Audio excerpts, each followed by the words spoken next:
Assalamualaikum warahmatullahi wabarakatuh. Kembali lagi dengan saya, Tarfisul Masari.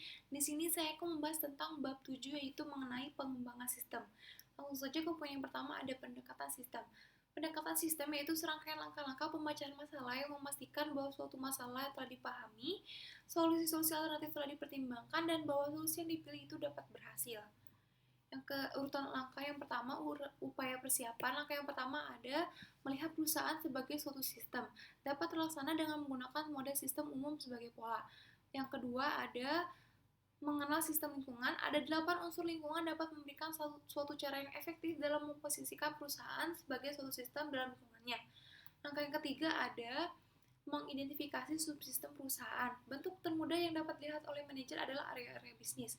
Manajer juga dapat melihat tingkat-tingkat manajemen sebagai subsistem. Yang kedua ada upaya definisi. Upaya definisi biasanya dipicu oleh suatu pemicu masalah, suatu sinyal yang menandakan bahwa keadaan berjalan dengan baik atau bahkan lebih buruk dari yang telah direncanakan. Yang ketiga, ada 2 langkah dari upaya definisi. Yang pertama, melanjutkan dari tingkat sistem ke tingkat subsistem. Tujuan dari analis dari atas ke bawah ini adalah untuk mengidentifikasi tingkat sistem di mana terdapat penyebab terjadinya suatu masalah. Langkah yang kedua ada menganalisis bagian-bagian sistem dalam urutan-urutan tertentu. Unsur-unsur sistem juga harus dianalisis secara berurutan. Unsur yang pertama adalah mengevaluasi standar, yang kedua ada membandingkan output sistem dengan standar, yang ketiga ada mengevaluasi manajemen, yang keempat ada mengevaluasi prosesor informasi, yang kelima ada mengevaluasi input dan sumber daya input, yang keenam ada mengevaluasi proses transformasi, yang ketujuh ada mengevaluasi sumber daya output.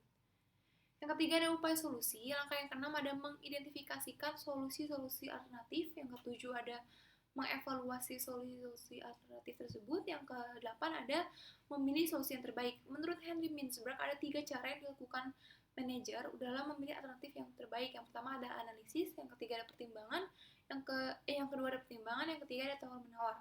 Langkah yang ke-9 ada mengimplementasikan solusi, yang ke-10 ada menindaklanjuti untuk memastikan keefektifan solusi tersebut.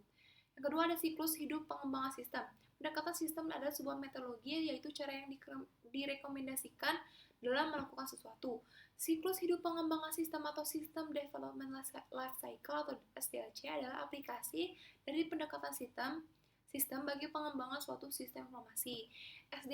SDLC tradisional tahapan-tahapannya yang pertama ada perencanaan, analisis, desain, implementasi, dan penggunaan.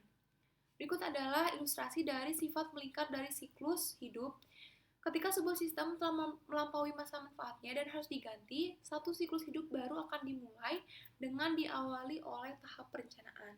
Yang ketiga ada prototyping. Dalam penerapannya pada pengembangan sistem, prototype adalah satu versi dari sebuah sistem potensial yang memberikan ide bagi para pengembang dan calon penggunanya, bagaimana sistem akan berfungsi dalam bentuk yang telah diselesai, dan prosesnya tersebut disebut sebagai prototyping.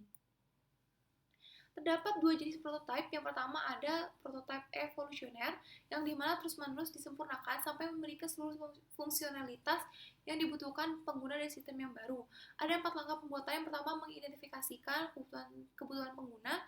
Yang kedua ada membuat satu prototype, memakai satu alat atau lebih untuk membuatnya. Contohnya ada generator aplikasi terintegrasi.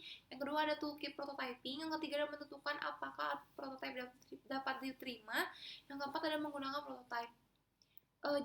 Jenis prototype yang kedua ada prototype persyaratan sebagai suatu cara untuk mendefinisikan persyaratan-persyaratan fungsional dari sistem baru ketika pengguna tidak mampu mengungkapkan dengan jelas apa yang mereka inginkan.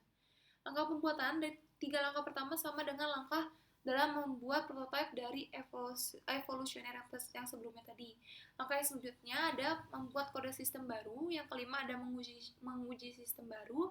Yang keenam ada menetapkan apakah sistem yang baru dapat diterima. Yang ketujuh ada membuat sistem baru menjadi sistem produksi. Yang selanjutnya ada pengembangan aplikasi cepat, istilah dari RAD atau Rapid Application Development, atau pengembangan aplikasi cepat diperankan oleh konsultan komputer dan penulis James Martin. RAD adalah kumpulan strategi, metodologi, dan alat terintegrasi yang ada dalam suatu kerangka kerja yang disebut rekayasa informasi. Rekayasa informasi adalah nama yang diberikan Martin kepada keseluruhan pendekatan pengembangan sistemnya. Unsur-unsur penting dari RAD sendiri ada manajemen, manusia, metodologi, dan alat. Selanjutnya ada pengembangan berfase.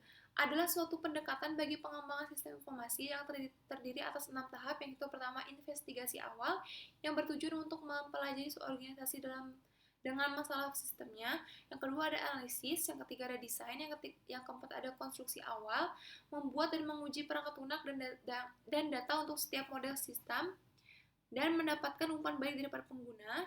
Yang kelima ada konstruksi akhir, perangkat lunak diintegrasikan untuk membuat sistem yang lengkap yang diuji bersama dengan datanya. Yang keenam ada pengujian dan pemasangan sistem. Yang selanjutnya ada desain ulang proses bisnis. Business Process Redesign, ada BPR, adalah proses pengerjaan ulang sistem atau disebut juga sebagai rekayasa ulang. Inisiasi strategis proyek-proyek BPR. BPR memiliki potensi pengaruh dramatis pada perusahaan dan operasinya, hingga proyek-proyek seperti ini biasanya dicetuskan di tingkat manajemen strategis. Ada rekayasa terbalik. Rekayasa terbalik ini tidak mengubah fungsionalitas dari sebuah sistem pekerjaan yang dilakukannya, dan tujuan sebenarnya adalah untuk dapat lebih memahami sebuah sistem agar dapat melakukan perubahan dengan cara yang lain, seperti rekayasa ulang. Rekayasa ulang adalah merancang ulang sebuah sistem seluruhnya dengan tujuan mengubah fungsionalitasnya. Pemilihan komponen-komponen BPR yang mutu fungsionalitas adalah ukuran dari apa yang dikerjakan oleh sistem, sedangkan mutu teknis adalah ukuran dari seberapa baik sistem tersebut melaksanakannya. Yang selanjutnya ada menempatkan SDLC tradisional, prototyping, RAT, pengembang berfase, dan BPR dalam perspektif. SDLC tradisional, prototyping, RAT, dan BPR merupakan metodologi yang direkomendasikan dalam mengembangkan sistem informasi dan dapat digunakan di dalam suatu proyek BPR untuk memenuhi kebutuhan pengguna dengan cara yang terbuka. Alat-alat pengembangan sistem, pendekatan sistem, dan berbagai siklus hidup pengembangan sistem adalah metodologi cara-cara yang direkomendasikan untuk memecahkan masalah-masalah sistem. Metodologi memandu para pengembang sistem ketika mereka membuat suatu sistem.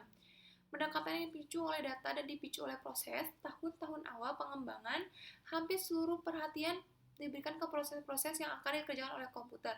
Tetapi munculnya basis data pada tahun 1970-an menarik perhatian akan pentingnya desain data. Yang selanjutnya ada pemodelan proses. Pertama kali dilakukan dengan diagram alur atau flowchart, namun popularitasnya berumur pendek. Pada tahun 1980-an, saat diagram arus data dengan 4 simbolnya muncul dan menjadikan minat akan penerapannya muncul ketika pula.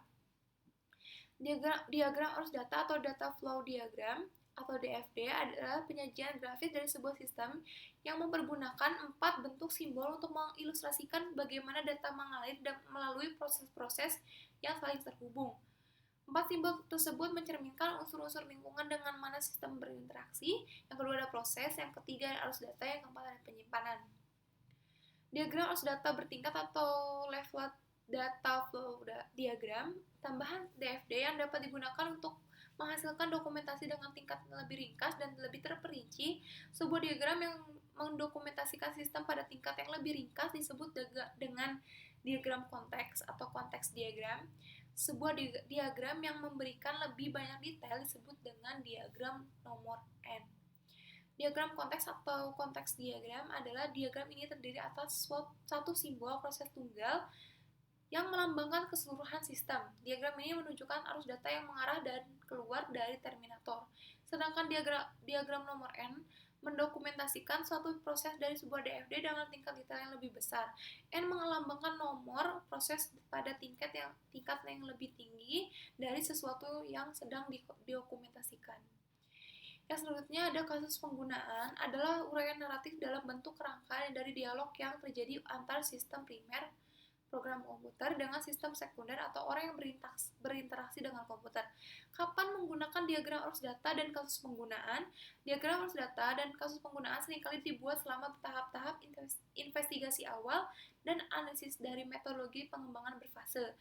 DFD mengilustrasikan suatu tinjauan atas proses pemrosesan, dan kasus penggunaan memberikan detailnya. Biasanya dibutuhkan beberapa kasus penggunaan untuk mendukung satu diagram angka 0. Manajemen proyek, ketika tujuan dari dibentuknya sebuah komite adalah untuk memberikan panduan arah dan kendali secara terus-menerus, maka disebut sebagai steering committee atau komite pengarah. Steering committee SIM adalah jika membentuk steering committee dengan tujuan yang mengarahkan penggunaan sumber daya komputasi perusahaan, menjalankan 3 fungsi utama. Yang pertama ada menciptakan kebijakan, yang kedua ada melakukan pengendalian fiskal, yang ketiga ada menyelesaikan penyelesaian. Yang kedua ada kepemimpinan proyek, tanggung jawab akan detail pekerjaan jatuh ke tangan tim proyek. Tim proyek meliputi semua orang yang ikut berpartisipasi dalam pengembangan sistem informasi. Yang selanjutnya ada mekanisme manajemen. Di dalam perencanaan rinci terdapat 2 format yang umumnya digunakan, yaitu ada grafik Gantt, yang sebuah grafik batang horizontal yang mencantumkan satu grafik batang untuk setiap pekerjaan yang dilaksanakan. Yang kedua ada diagram jaringan atau network diagram, sebuah gambar yang mengidentifikasikan aktivitas-aktivitas untuk dan menghubungkannya dengan panah-panah untuk menunjukkan urutan-urutan pengerjaan. Yang selanjutnya ada mengestimasi biaya proyek. Terdapat banyak metode yang digunakan untuk mengestimasi biaya dan jadwal proyek. Semua metode ini kurang lebih mengandalkan 3 komponen, yaitu informasi, pengalaman, dan pengetahuan. Komponen pengestimasian biaya yang pertama ada input, ada alat dan teknik, dan output. Dari input sendiri ada work breakdown structure atau WBS, yang kedua ada kebutuhan sumber daya, yang ketiga ada tarif sumber daya atau resource rates, yang keempat ada estimasi durasi aktivitas, yang kelima ada informasi historis. Sedangkan alat dan teknik ada estimasi analogis, ada estimasi dari bawah ke atas, alat-alat terkomputerisasi, yang keempat ada model-model matematis. Sedangkan output ada estimasi biaya, detail-detail pendukung, dan rencana manajemen biaya. Baik, sekian yang dapat saya jelaskan. Mohon maaf bila ada kesalahan. Semoga materi yang saya sampaikan dapat bermanfaat bagi teman-teman semuanya. Wassalamualaikum warahmatullahi wabarakatuh.